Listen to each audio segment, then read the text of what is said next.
1, Billy Dean, a lot more lighthearted than what we saw in season 2. For me, yes. So you sign on for season 2. Did you have any idea how grueling and emotionally demanding the role of Lana would be?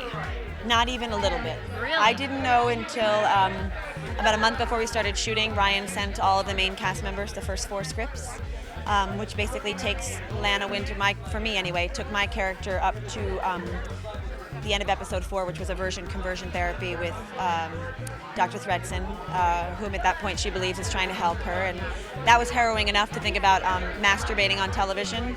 And not give you a high five for it, girlfriend. Not in a way where I was trying to enjoy it. That was the other thing. It's one thing if you're doing something overtly sexual and it's supposed to be pleasing and pleasure-seeking, but this was so horrifying that it was a whole other thing.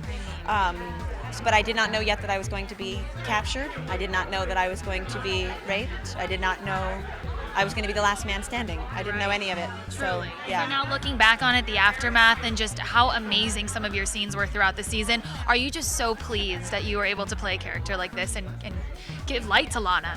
Yeah, I feel really blessed and really honored that Ryan entrusted me to do it, because I do think it was a kind of enormous arc. I've never played a character that had such a beginning. You know, she starts as this kind of intrepid, young, curious woman, reporter, who's desperate for a story and to be taken seriously, and she ends the show at the top of her professional game and having to kill her own son. So I don't think there are a lot of people who can look back and say, God, look where I started and look where I ended in one story. And so I feel blessed and very grateful to Ryan Murphy and the wonderful writers on the show. Now, I loved Lana because she just was this beacon of strength at the end, this Barbara Walters type. I love the finale, by the way. Who's Lana Winters in your life? Who's someone who you're just like, wow, you rose to the occasion, you overcame adversity and rose to the top? Do you have someone like that in your personal life? I don't know about rising over adversity. Adversity. It's not easy to say. There are a lot of actors I admire, you know, whose work I think is really spectacular, who aren't always celebrated in the way that I wish that they were.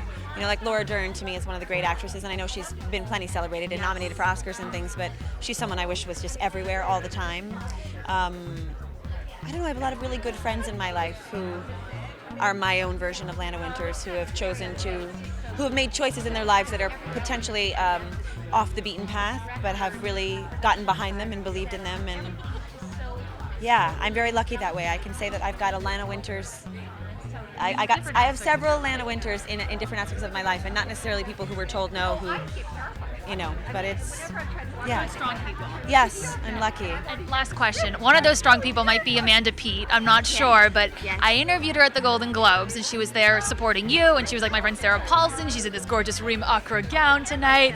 I said, when's the AHS cameo? And she's like, you gotta ask Sarah. Sarah's got a rally for me. So when is that? There was an original conversation that Amanda might play Wendy long ago. Really? Yeah, Ryan liked that idea, but Amanda was working, so she couldn't, and it was just an idea really, really early on. I'm not sure that it ever would have been what it was. I actually, personally, I don't think I ever could have done it. I was gonna say, as friends, could you have had that relationship on camera? Sure, because we're both actresses and we could do it, but I just don't want to make out with Amanda Peet. I love her a lot, but the making out thing, you know, it's like making out with my sister. It's just creepy. But you know, yeah. Wonderful. Thank you so much. Looking forward to season 3. Thank you.